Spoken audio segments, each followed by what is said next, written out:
The room was quiet, too quiet. Not the peaceful kind, the kind that reminds you no one is coming.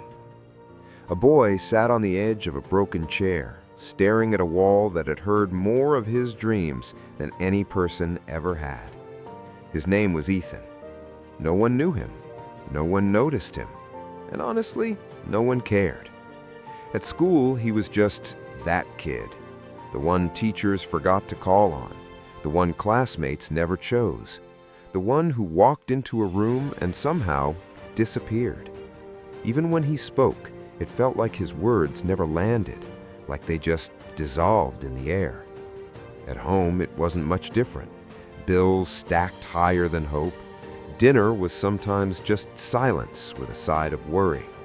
His father worked until exhaustion. His mother smiled through stress. And Ethan learned early that dreams were a luxury they couldn't afford. But here's the strange part. He still had one.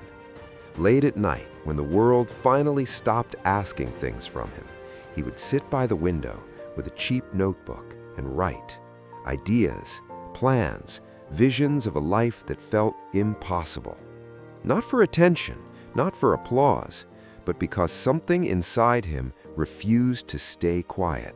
And that something would become everything. But not yet, because life had other plans first. Rejection didn't knock politely in Ethan's life.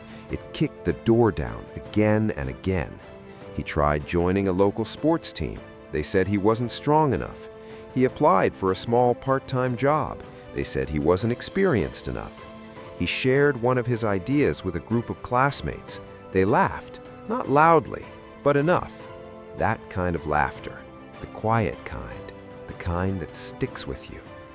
And slowly, something began to crack. Not his dreams, but his belief in them.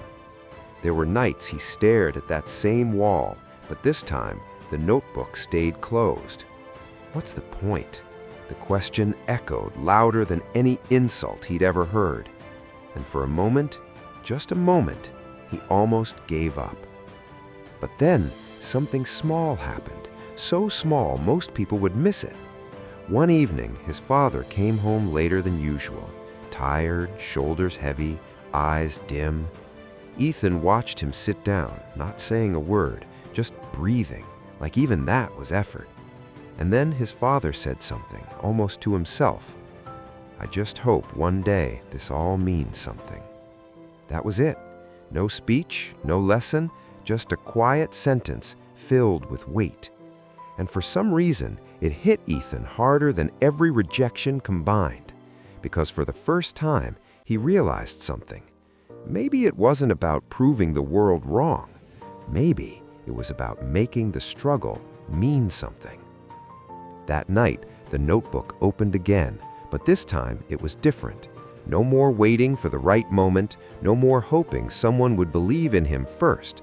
This time, it was simple. He would start, even if no one watched. Days turned into routines. Routines turned into discipline. While others scrolled, he studied. While others laughed, he practiced. While others slept, he built something. Quietly, patiently, relentlessly. No announcements, no validation, just progress. And it was slow, painfully slow. Weeks passed, nothing. Months passed, still nothing. No recognition, no applause, just silence. But this time, the silence didn't break him. It trained him. Because Ethan had learned something most people never do. Results don't come when you want them. They come when you've become someone who can handle them. And he was becoming someone different, stronger, not physically, but mentally. Focused, not on outcomes, but on effort. Unstoppable, not because life got easier, but because he stopped quitting. Then, one day, something shifted. It wasn't dramatic. No fireworks, no sudden fame, just a small win. A project he worked on finally got noticed. One person, just one, said, "This is actually really good." And for most people, that wouldn't mean much, but for Ethan, it meant everything. Because it proved one thing: he wasn't invisible anymore.